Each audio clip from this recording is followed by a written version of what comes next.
जैसे ही आप टेंट 161 के दरवाजे पर पहुंचते हैं, एक अद्भुत और भयानक अनुभव की शुरुआत होती है।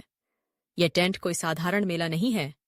यह उस डरावनी दुनिया का द्वार है जहां आपकी सबसे बुरी रातें जीवंत हो उठती हैं। आप और आपके साथी लोगी सब ओरकों एक दूसरे को देखते हैं और बिना किसी शब्द के समझ जाते हैं कि यहियाको की यात्रा आसान नहीं होने वाली है। आप सभी अपनी अपनी हिम्मत जुटाते हैं और उस चक्रवातीय पोर्टल में प्रवेश करते हैं जो आपको एक अंधेरी और धुंधली विक्टोरियन गली में ले जाता है। पोर्टल के पार कदम रखते ही हवा में एक अजीब सी खामोशी है।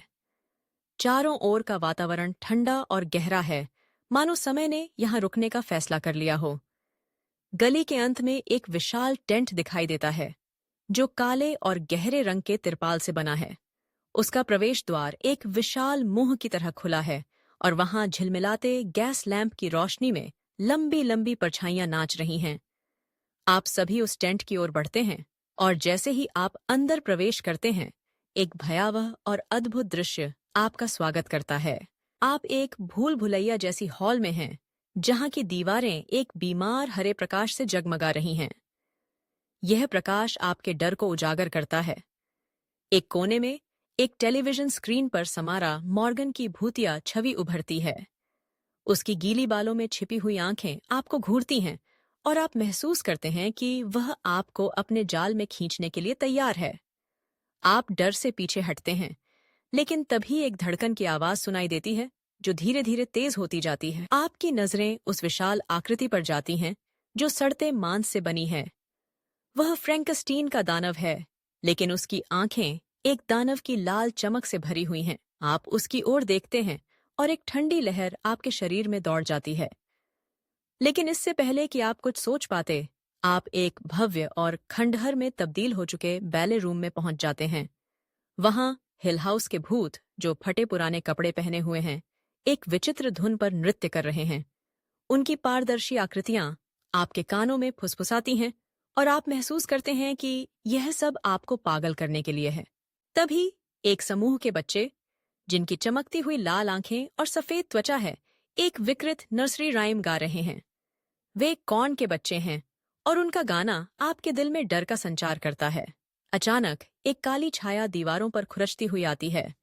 वह फ्रीडी क्रूगर है, जिसकी तेज धार वाली दस्ताने की आवाज सुनाई देती है।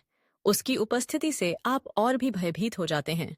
जैसे ही आप पीछे हटते हैं, जमीन हिलने लगती है और अचानक एक दानवी जोकर पेनीवाइज फर्श से बाहर आता है। वह अपनी हाथ को बढ़ाते हुए कहता है, हम सब यहां तैरते हैं। आप उसके शब्दों में छिपे खतरे को समझते हैं और बिना सोचे समझे गिरने लगते हैं।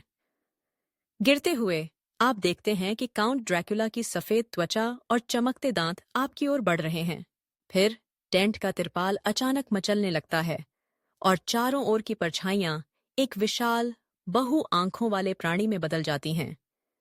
यह एक ऐसा जीव है जो आपकी सभी डरावनी कल्पनाओं का समागम है, जो अनगिनत आत्माओं के सामूहिक भय से जन्मा है। वह अपनी लंबी विकृत हाथों से आपको अपने गर्त में खींचने के लिए तैयार है, लेकिन ठीक उसी क्षण एक गूंजती हुई आवाज टेंट में गूंजती है। एक दिव्य प्रकाश में लिपटा हुआ एक आकृति प्रकट होती है। यह महाकाल है, समय का संहारक और अंतिम रक्षक। उसकी आंखें ब्रह्मांडीय आग से जल रही हैं और उसका त्रिशूल अद्भुत शक्ति से चकाचौंध कर रहा है। महाकाल की गरजती हुई आवाज इस भयावहता को चुनौती देती है और उसकी शक्ति उस डरावने जीव को नष्ट कर देती है। जैसे ही महाकाल अपने अद्भुत बल से रात के डर को भंग करता है, टेंट का वातावरण बदल जाता है। आप सभी एक शांतिपूर्ण स्थिति में वापस लौटते हैं, जहां धुएं की खुशबू और धूप की महक आपको सुकून देती है। महाकाल की उपस्थिति धीरे धीरे डिसिपेट होती है, लेकिन उसकी शक्ति का एहसास आपके अंदर गहराई से बसा रहता है। आप फिर से उस पोर्टल की ओर बढ़ते हैं जो आपको परिचित मेले में वापस ले जाता है। वहां की हंसी और संगीत की आवाज आपके कानों में मधुर लगती है। आप अपने भीतर उस रात के डर को लेकर चल रहे हैं, लेकिन साथ ही यह भी जानते हैं कि सबसे अंधेरे स्थानों में भी एक शक्ति है जो छायाओं को दूर कर सकती है।